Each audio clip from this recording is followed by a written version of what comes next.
Yeah, hi guys, Peter back for yet another video. Today I'm going to do a video I thought I'd do talking about underappreciated or underrated, whatever you want to call it, albums. Albums that I think deserve more love. I happen to love all these albums. I'm not saying they're perfect albums. For some of them are for me. But yeah, so we'll just run through these and let me know if you agree with me here, and give me some more albums that I haven't thought of. These come quickly to mind, so I'll just run through them in release date order for you. And comment down below, guys. Please subscribe if you can, and all those things, and many more videos to come, of course. But here we go.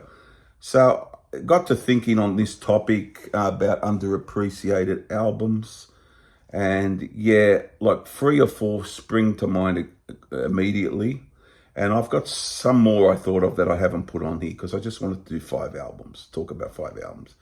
Now the first one in release date order is a band that I've said often are my favorite band of all time, The Doors, The Soft Parade. A lot of orchestration on this album, this 9-track album. I remember having this on, in 1985, I buying this on cassette and just playing the death out of it. When cassettes were all the rage in the 80s. Loved playing it.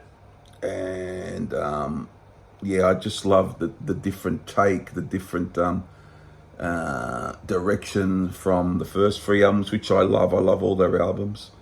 But you know, the instrumentation, the brass instruments and saxophones and trombones or whatever, you know, all those things. Just great orchestration on this album. I mean, you got Touch Me, which is a big song. You got Tell All the People. Of course, there are songs on that don't have that orchestration, like Shaman's Blues, and you know, but yeah, you got things like Wild Child, which is just a cool rock song, and Wishful Sinful does have orchestration on it. That's a wonderful, gorgeous, ballady, dreamy type track. I love that one. And the big piece at the end, the Soft Parade, with the very much got a bit of a jazzy feel to it, to me anyhow. A great piece. So you know, it wasn't just straight up instrumentation with them, because the Doors had, yeah, guitar, keyboards, drums, but they used as a bass player. They didn't have a bass player. They used session musicians in the recording studio a lot of the time. But that is a great album for me. I always loved that album, and it is a very polarizing album. It doesn't go on top of many lists of the Doors, but I always love that album. It's one of my favorite albums, I must say, by anybody. I just always took just something about the songs and how they've been put across really clicked with me. So that's the first one, 1969's A Soft Parade.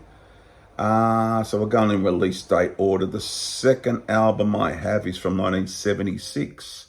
Yep, the Rolling Stones' Black and Blue. Now, this to me is a really good Stones album, very much underappreciated. I mean, there are fans of it, but it's not thought highly of generally. But I just love the feel of it. It's a very well recorded album. I have the vinyl. It sounds marvelous. It's very well produced. Great sounding album. A lot of good funk on here with Hot Stuff. Good rock, Hand of Fate. Cherry O Baby doesn't really do it for me, but Memory Motel is fantastic. They're both Keith and Mick sing on that. Just a lovely ballady piece, really great stuff. Hey Negrita, I love that song, funky, rocky thing, a rocky piece, a great song. I'm not a big melody guy. It's okay, I guess. Fool to Cry is a big hit, and Crazy Mama. So really, apart from a couple of songs, this is a really top class album, very much underappreciated for me. Yeah, so I in the 70s, I like a lot of the Stones album. I think they had a very good period through the 70s with their albums. So that's the second one, Black and Blue from 1976 by the Stones. Third choice is a 1978 album. One of my favourite bands with a great lead singer, Freddie Mercury, Jazz by Queen from 1978. Very polarising album. I've seen people doing rankings. They've had this number one. And in a way, I can see why. I have done a Queen ranking video, but that was quite some time ago, so I need to do another one. But going back to the album, quite a consistent album for me. I mean, you find some Queen albums that they can have a bit of how to say it, little filler sometimes. All bands, a lot of bands, but Queen in particular with the four songwriters, you can get a little filler in there, I find, in some of their albums, but they have done some really great albums. Going back to the album though, you know, starts off with the bouncy, vibey Mustafa, and then it goes to Fat Bottom Girls, rockin' song, Jealousy. What else do they have on there? They had You Let Me Entertain You, Bicycle Race, fun track. Dead on Time, very much a very rocking track. In Only 7 Days, some really good tracks on there. I'm not saying it's a perfect album and all that, but I really do like the last song more, of that Jazz the Roger Taylor song, which is a very cool, it's a slowish rocking track. I really enjoy more of that jazz. Don't Stop Me Down, how could I forget that one? That's a great track. So yeah, I find Jazz a really damn good Queen album for me. So that's from 1978. The fourth pick is 1979. Now, I've talked about this album before. Led Zeppelin's In Through the Outdoor. Really like this one. I mean, they had a few problems in the band at that time. It was their last proper studio album. Of course, Coda is considered a studio album these days anyhow. Yeah, Fool in the Rain, great piece, great track. Hot Dog, I thought it was fun. Bit of a rockabilly vibe. Great ballad, All My Love. I'm Gonna Crawl, slow bluesy piece. Carousel Amber, a bit of a progressive rock piece. In the Evening, Southbound Soiree. You know, I think it gets an unfair rep, this album, sometimes. I think there's fans of it, as I said. You could find fans of any album, I guess. But it just... for me, it works, you know. I just like, and they had like problems in the band, as I said, with Page had few drug problems, Bonham with drinking, and so it was really left to John Paul Jones or Robert Plant to really flesh out the album a bit, and I like it. It's got a more commercial vibe. It's very different to their other albums, there's no question, but it's I find it a really underappreciated album. And last but not least, 1983, AC/DC, Flicker the Switch. Self-produced,